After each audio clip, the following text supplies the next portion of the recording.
roughly? 40 maybe. So you leave your quarter cut, right? Yeah, it'll be done by then.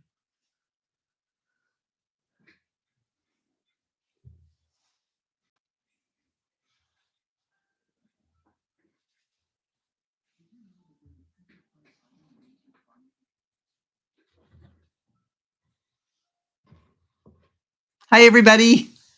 Excited to see you here today. It's a busy morning here at my house in my sewing room. I've had a live this morning, a Zoom chat with our beginning quilting course, and we had some good conversation. And we have some crazy weather going on here in central Illinois. We've had good weather and then bad weather and then really bad weather. We had hail that was like this big. And then we had mixed snow and rain today. I don't know what's going on. So I don't think that anybody realizes that that this is spring. We're supposed to, have nice weather. So anyway, I'm excited to welcome you all here today to our daytime quilting. It's always fun. I always look forward to this part. I have a few things that I'm going to show you today, a few things we're going to talk about. So we'll just give it another minute or so. We'll make sure that we have everybody logged on and ready to go. I know that it's a pretty good time of the morning, I think, here, but it was a little busy for me because we just finished up the course Zoom chat and then to turn over. That's why it took me a little bit longer to get everything online here and ready to go for the YouTube live. So anyway, I've got a couple things, like I said, that I want to follow up with, as it said in the video, follow up with from last daytime quilting. And then I want to share, first of all, my merry moment for this week. Tomorrow is our 1-year anniversary. It has been 1 year since Alex and I opened up our YouTube channel with, I think we had 4 subscribers, maybe it was 6. we were so excited. We had actually a couple of people that were interested, and we are now approaching 20,000 subscribers. Can you believe that? So if you have not liked the video, I mean, I know you don't know whether or not you're going to like it, but I hope you do. But please subscribe. Please click on that little bell if you haven't done that. And we are about 400 away from our 20,000 milestone. And also, I got to quote this exactly. We have had since our day one, which was, will be tomorrow's anniversary, 1,089,541 views.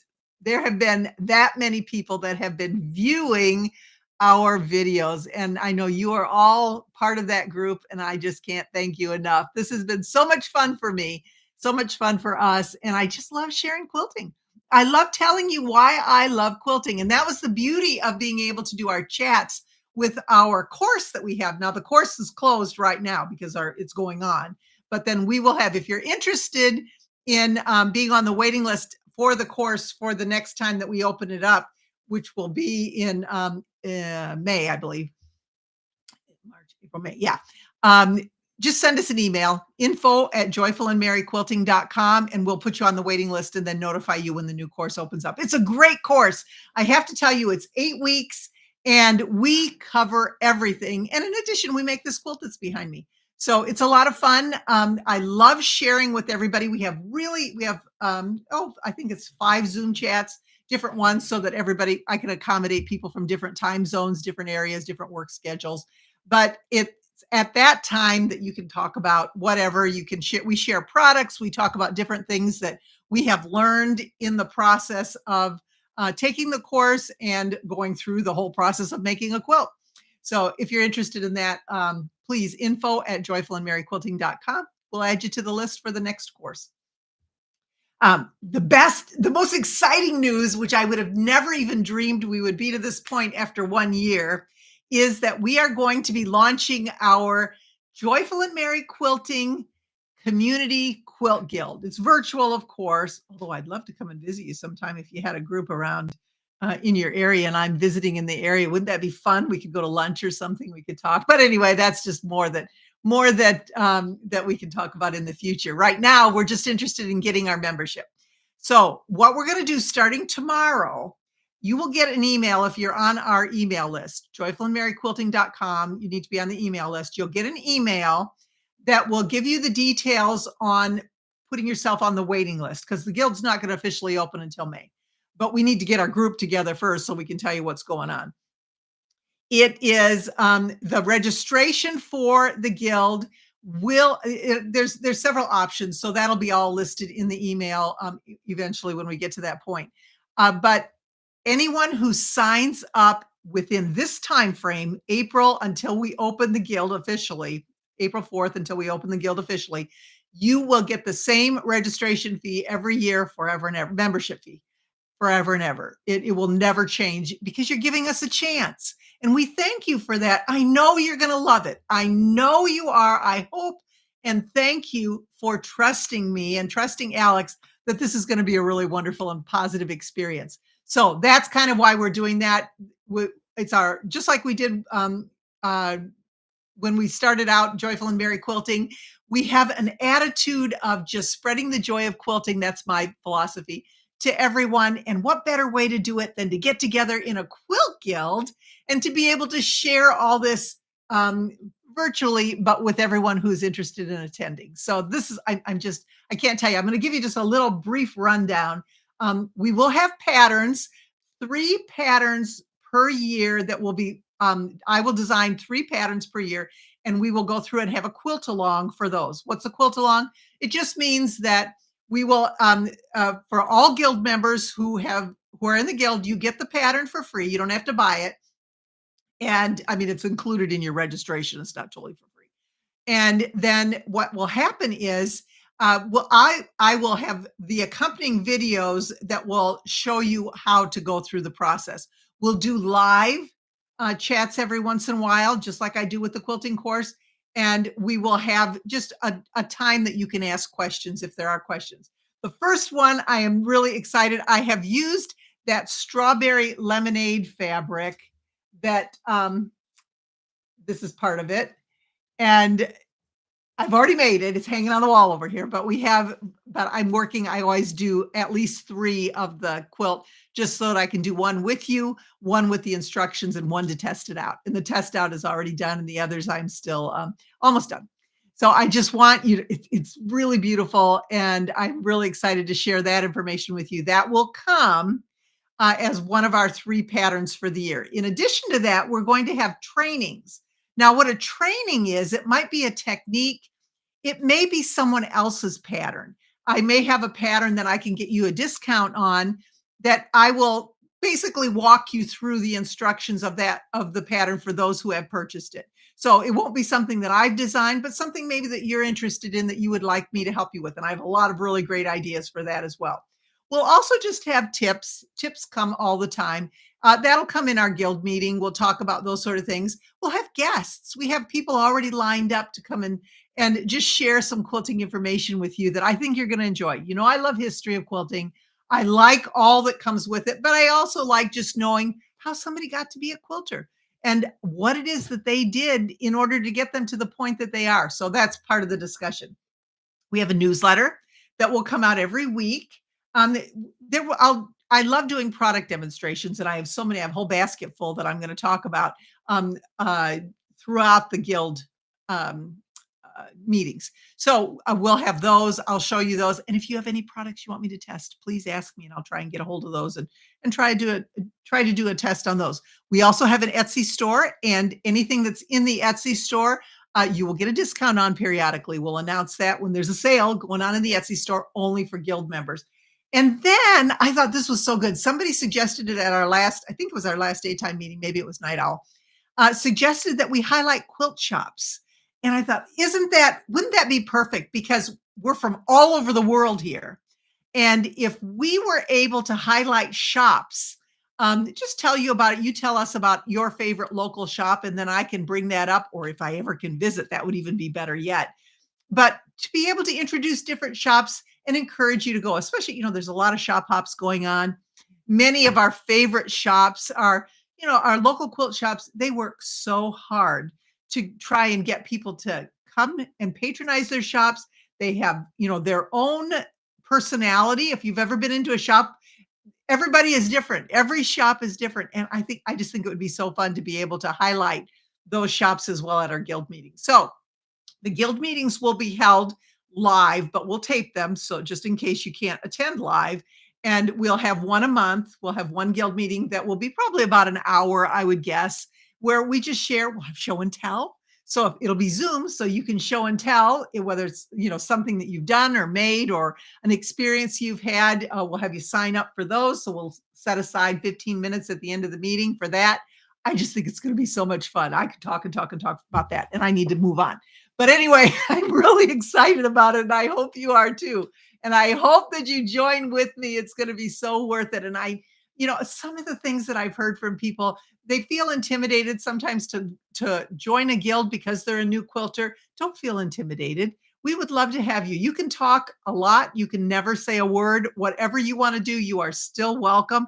We will never critique or criticize you. If you ask for my opinion, I'm happy to offer it in a kind way, and I will do that. But I just want to make sure that everyone feels welcome. We do have a joyful and merry quilting policy. We are only joyful and merry in our quilt guild. And if somebody comes in that isn't, we don't want to put you on probation or anything, but it's going to have to happen. And, we just can't have the negativity there. So those of you that attend, we want you to really be confident and reassured that you will be more than welcome to come, more than welcome to speak, more than welcome to show off anything at any level that you've worked on. And we will applaud you, and we will be so excited for the progress that you make. So that's the guild. I have a little bit of a follow-up. I can't do the whole follow-up right now. This might be a good guild idea. But we talked about last week about fussy cutting, and I showed you all the different ways to fussy cut the different products. Well, then someone commented and said that Purple Hobbies is always is a wonderful company. I have a lot of their products. And someone commented that they had a fussy cutting ruler, I guess it would be called. I just opened the box, so I haven't put it together. So I'm not going to show you how to use it. I'm just going to show you what's in the box right now and then tell you what it's got. So I'm going to turn the camera down so that we can see what's in this box. And I'll try and turn it so that you can see it. This is good right here. Okay. So this is the box that I got. And this is what came in the box. It has the instructions. So I've got that. It's got some tape, some green tape. I don't know what that's all about yet because I haven't looked. But then it has this nice little box, and it says multi-size block trimmer.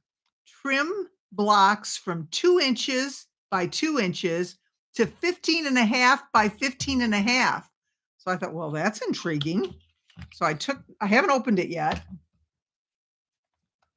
And I'm just going to show you the pieces. And then when I perfect the process, then I will show. Now, listen, I had a pet peeve video that I don't know if you've watched it yet, but one of the comments on the video was, I hate when people do a YouTube video and say, I'm going to show you how to use this. I've never used it before. So I don't want to do that. I'm not going to show you how to use this because I haven't ever used it before, and I want to get good at it before I do. But it's in a nice little box.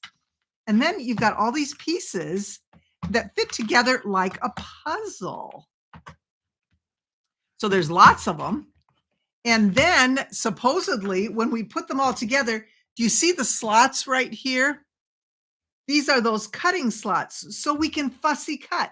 So I am guessing, but again, I don't want to do this until we're ready because I just got this and I'm not prepared, but I wanted to share with you. There's 4 of each one of these. There's corners, there's sides, and we can actually hook them together, it looks like, to make different squares that we will then cut. So I'm really excited to try that out. And I thank Heather Snow for sending this to me. And I will definitely let you know how it goes because I think it's something that we will enjoy using. So I'm going to set that aside. And then today, remember that video that I did? I don't know if you did. If you don't remember, go look at it. It's kind of fun.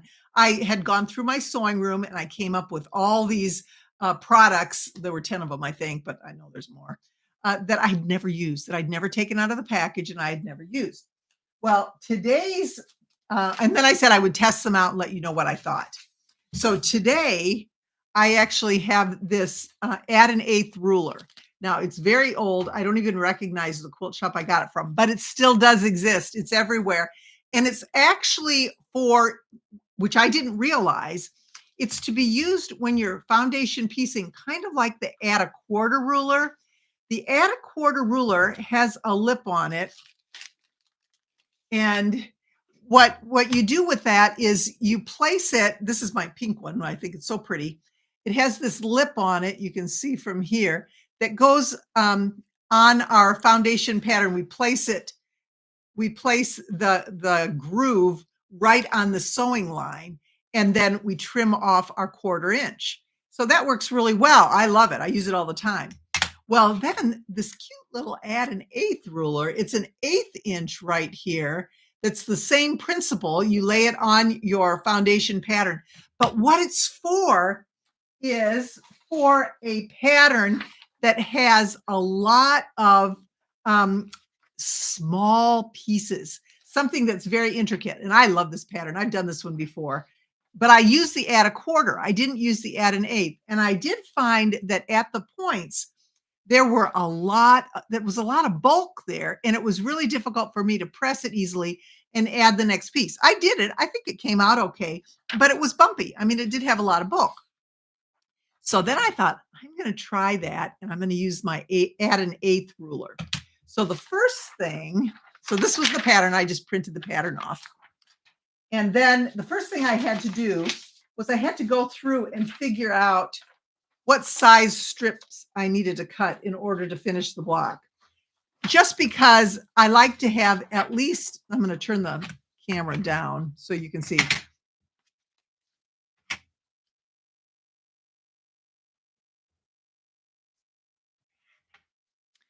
And here's the package that it came in. Here's my ruler. Okay. And you can see, like I say, the difference between the two. One thing I don't know if I didn't look, so it could be that they make these longer. I did find with my 6.5 inch square, I kind of ran out of ruler and I had to move it a little bit. So I would, if there is a longer one, I think I would get a longer one. But for the most part, if you're doing something that's very tiny and very intricate, those pieces on this particular one, the smallest ones, are right around the center square, and it worked great. You can see. But when I got out to here, I was a little bit short. So the first thing I did was what I do when I figure out how many pieces I need for my block. This particular block, I decided that I would have one piece in the center that had a flower on it. And then the pieces that go around, I would keep those the same. So the first round, which would be a 2, 3, 4, and 5, I'm going to use the same fabric, and I cut a 1 1/4 by 1 3/4 inch piece. I mean, by 4 3/4 inch piece. The way that I measure that is, first of all, let's measure that center square. The center square itself measures about 1, 2, and 3/8. It looks like, or I mean, it's 5/8. So 2 5/8 by 2 5/8. So then what I do is I want an actual 1/4 inch on each side. So if I add the 1/4 inch to this side and to this side, now I'm up to 3 1/4. And then I add another 1/2 inch for good measure, just so that I have extra that I can trim back. It's not a lot, but I want to make sure that this whole area is then covered. So for this particular one, I decided I'd use 3 1/4 by 3 1/4. It's my centerpiece, and I know I can cut it pretty close to what it needs to be. So that's what I did. I have this piece right here that I cut. Now, I'm not going to show you how to foundation piece because that's a totally different thing. But what I do is I use my light board, and I'll just show you real quick with the light board. It helps me to, you can hold it up if you want to. You can hold it up to the light, and you can still see, but it helps me to have the light board here. So what I'm going to do, I take my piece of fabric wrong side up, And then I'm going to center this piece and see how easily you can see it on the light board. Now this is way bigger, and I did that just so that I could show you for demonstration purposes. So I've got that. Then I'm going to take my glue stick and I'm going to put a dab of this washable glue in the center. Now I had somebody make a comment to me and they said they would never put glue stick glue on their fabric because it doesn't come off and the paper sticks to it. I have never had that issue, never. It comes off easily. It doesn't leave any residue because it's just washable glue. If you are using a glue stick that maybe isn't washable, then you could have an issue. So that I would be careful of. So this is the area right here that I have put this under. Okay. So I'll take this away. And could you take this, please? So now I know that I have my piece centered. Now, normally what I would do on this is I would use my rotary tool, my perforating blade, and I would go all the way around the edge of each one of these lines before I added that piece of fabric to it.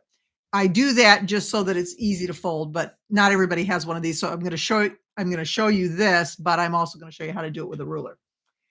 So here we've got this piece. Now we want to trim this to a point that we have only 1/8 of an inch seam allowance. So you can use your little add 1/8 ruler this side, and I'm going to place it right on the paper, right on that line. Well, I should probably go in order, right? A2 is the next one. So we'll do A2. And then with the ruler, you're going to fold it up. Now this actually will make a perforation and I don't have to mess with the ruler. It just folds back, which I love. So now I've folded it back. This is where the add 1/8 comes in. The 1/8 groove is right there. That's going to go right alongside the paper. See how it doesn't move? And then I'm going to take my rotary cutter and I'm going to trim that 1/8 of an inch seam allowance. Look at how tiny that is. That is really, really tiny there. But it works, especially if you're using something like this. I don't know as though I would do this if it was something that was going to be washed and I was, because it really is a tight area there and I would worry a little bit about fraying. But for something that maybe a wall hanging or because it's so small, you would never make, I don't think, a huge big quilt normally with such tiny pieces. So I think that it probably would work really well for a table runner, placemats, wall hanging, that sort of thing, something small. So now I have trimmed that. Then I will actually take the next piece, which I have measured to be that 1 1/4 by 3 1/4. I'll place it right sides together and then I will continue on around. So I've done that. I just want to show you how fun it was. This one is this pattern. Someone asked what the pattern is. It's just one that I create on electric quilt. So I don't have one. I can. It would be a fun idea to do a quilt out of that, but it's just a twist. It's called a log cabin twist. You may be able to find it other places, but the name of it is log cabin twist. So you can see it's log cabin, meaning the different pieces go around the center. We start out with a center square. I've seen it with little tiny pieces in the center. Now look at this one. I put a flower in here. But what I want to draw your attention to, now this doesn't matter because this is all in the seam allowance. And this piece probably could have been a little bit longer, but it's going to be, we're going to be sewing up here anyway, so it's not going to make any difference. In here too as well, these pieces. The 1/4 inch is right here. So as you can see, when we sew this together, that's all going to be included. You won't see any of that. So anyway, this is, you can see right here. Oh, some threads hanging off. You can see, look at that. Those points are just perfect. And it was so easy to do. You just keep adding the pieces and adding the pieces as you go around, just like you would any other log cabin. I should do a whole tutorial on just creating this block. That would be really fun. It's hard to do in the night out, or I mean in the daytime quilting, just because it's, there's a lot of maneuvering here and a lot of pieces, and it takes too long. But I put this together probably, I would guess, in about an hour last night. So let's look at the back. here it is. You can see, it gets messy the more that you cut and sew and bend and all that. You can see I had a little piece right here that actually ripped. And so I just put a little piece of tape on there and then I just kept going. You just keep sewing all the way around. And then I'm going to remove the paper. Now that's one thing that everybody hates to do, especially these little tiny pieces. But look, it comes right off because I used my perforating blade and that was really helpful. So sometimes if you just give it a tug in either direction, you don't want too much because you don't want to stretch it, but look at how quick that comes off.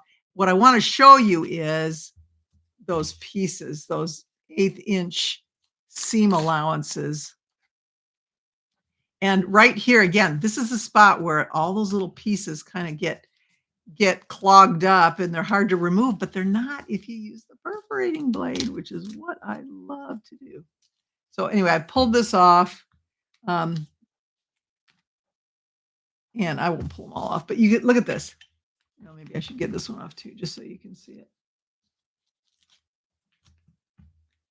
And if you're doing just a little block, wouldn't that make it just a really cute little pot holder or something, just this block.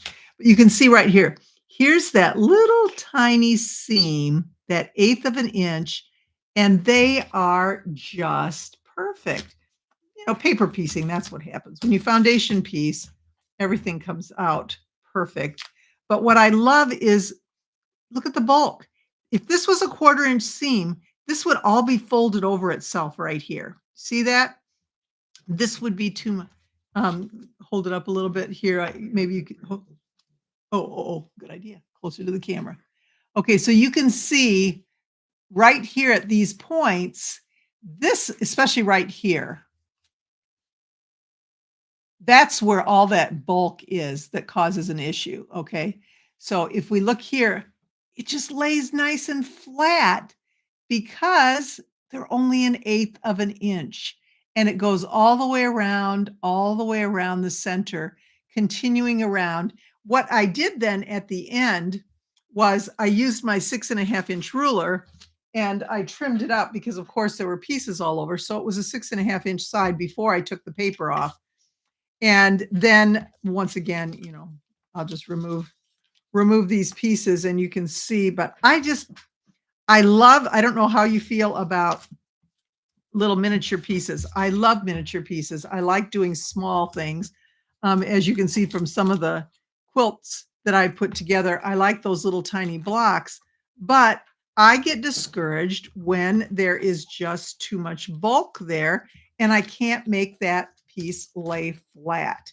Now I'm going to take this all off and I am going to press it, which I have not done yet, just so that you can see how nice and flat it does because it's never, by the time you remove the paper, we're talking, we've got a lot of folding and wrinkling and all that going on, but see how easy that came off.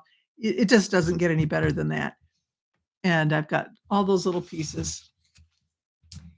And look at that. I mean, from this side, and I'll hold it up.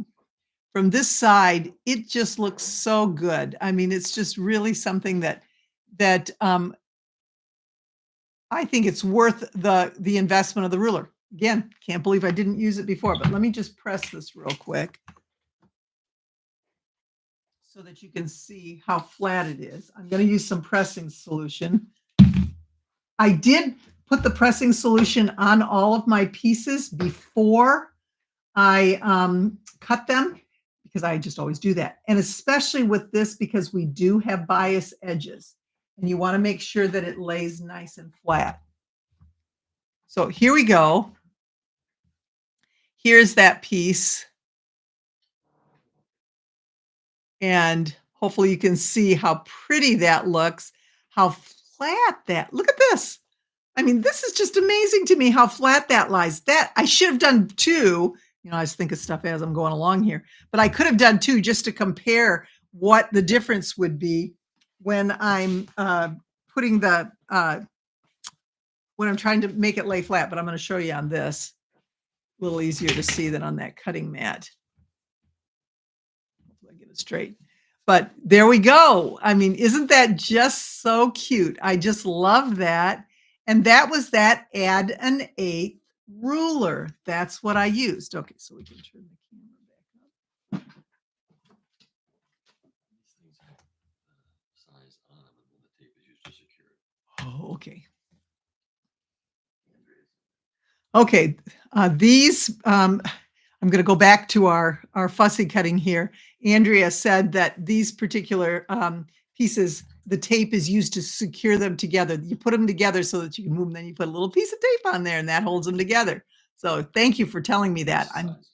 The size is actually marked on them. It says 3 inches on this one. So I guess you can, when I do the demo, then I'll keep you posted on that. But thank you for that information. Again, I just got it, so I just didn't have a chance to go through and do any kind of a tutorial on it. So anyway, what did you think? What do you think about this? I just love it. I'm so happy with this. I love this little block. I think you could do so much with this itself. You could sash it. You could you actually really could make a big quilt out of it, which I think I kind of would like to do that. I think it would be really fun. And this is that strawberry lemonade fabric that I'm in love with.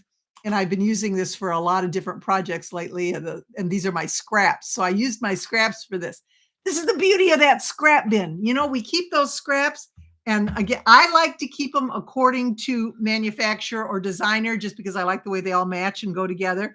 But that's how we can do this. We can take our scraps after we've made something beautiful. We can make something else beautiful and get our money's worth out of the fabrics that we've purchased. That is so important. We have, this fabric, these scraps weren't any cheaper than the whole piece that I bought. They're just the leftovers, but they still have value. And I think it's really exciting to be able to do that. So anyway, if there are any questions, please let me know. I have one other product that someone had suggested that I found that I had. I didn't realize I bought it. Once again, one of those things. And I'd like you to take a look and tell me if you have used this and whether or not you like it. And if you do like it, why? And it's called the Easy Press Fabric Treatment. Okay, this is how it came. It was in this little bag with all this stuff in it that has a little applicator, it looks like, with some tips. And that, easy press pen, and then some solution. And I don't know. I just found it, like I say, as I was going through my things when I came up with this. And I know I saw someone mention it and they asked me if I had ever tried it. And of course, my first thought was, no, I've never heard of it. And then I looked at my box and there it is. So I have it. I'm going to try it, but I want your input first. If you have used this, tell me what I need to know. Tell me what I need to be careful of. And tell me what you think. It wasn't cheap in looking it up. So I'm wondering, was it worth the money? Did you feel that it was worth the money and the time that you took? Because this says it's supposed to be a way to even make your blocks even flatter. Well, when I look at this and I look at this, my block is really nice and flat. So I'm just not sure that I would need to take the extra step. But I'm willing to take a look and see, because if it's a good product and it can do that, especially if we're working on something with a center that has a lot of pieces that come together, that to me, I would give anything to have that lay flat. I know you can spin it. There's all sorts of things that you can do, but again, a lot of bulk there. And if there's something that can make it lay flatter, I'm more than happy to try, even if it's just on that. I don't think we necessarily need to use some of these products on all of our seams and projects, because they're not for everything. And we don't want to waste it on something that we can achieve just using our pressing solution, our iron, whatever. But there are those moments that we really do need something to be a little flatter, something to lay in such a way that we're able to add other pieces to it. And if this is going to work, I'm game. I'm willing to try it. So again, somebody says it works great. Lydia, thank you, Lydia. If it, what do you use it on? Can you just type in the chat, what types of seams do you use it on? What's most common, or do you use it on everything? Let me know. I'd like to know that, because I want to make sure that I zero in on what's the most effective use of this particular product. So thank you so much. Thank you for letting me know. And anybody else, if you've done it or if you're watching this video later, please comment in the comment section and let me know as well, because I'd like to know. So anyway, here we go. Tomorrow you'll get the email about the guild. So excited about that. I cannot tell you how much fun I think that's going to be. And I really, really encourage you to just give me a chance. I think it'll be fun. I think we'll be able to do something, and we'll just go through and we're just going to have a delightful time. I think it's our Joyful and Merry Quilting community has grown tremendously, almost 20,000 in the past year, and there's just so much more room to grow as well. And I hope that you'll all be a part of that. Any other questions? Oh yeah, okay. Regular piecing and not paper piecing. Yeah, I get that because I probably would do something to dissolve that paper. So that's a good idea, good tip. And so that's where this probably, since I did paper pieces, that's a different category in itself. Okay, well, thank you everybody for joining me. Huh? Do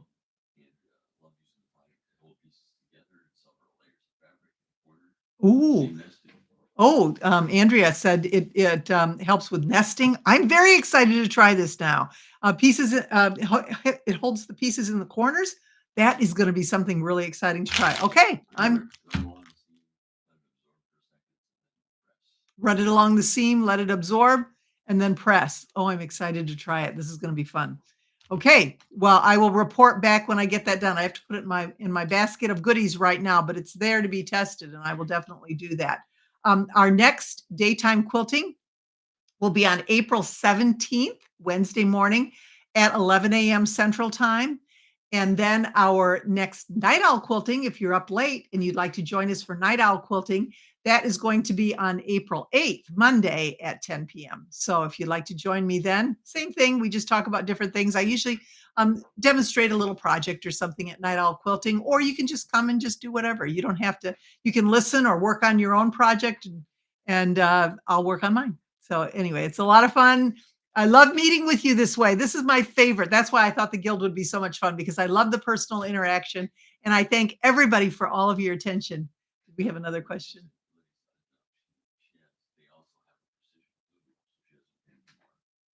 Oh, a precision glue. Interesting. Okay. All right. Well, I'll take a look. Thank you so much for all of your input. And thank you, everybody, for joining me. And I will see you again. Have an absolutely wonderful week. We will talk to you at our next session.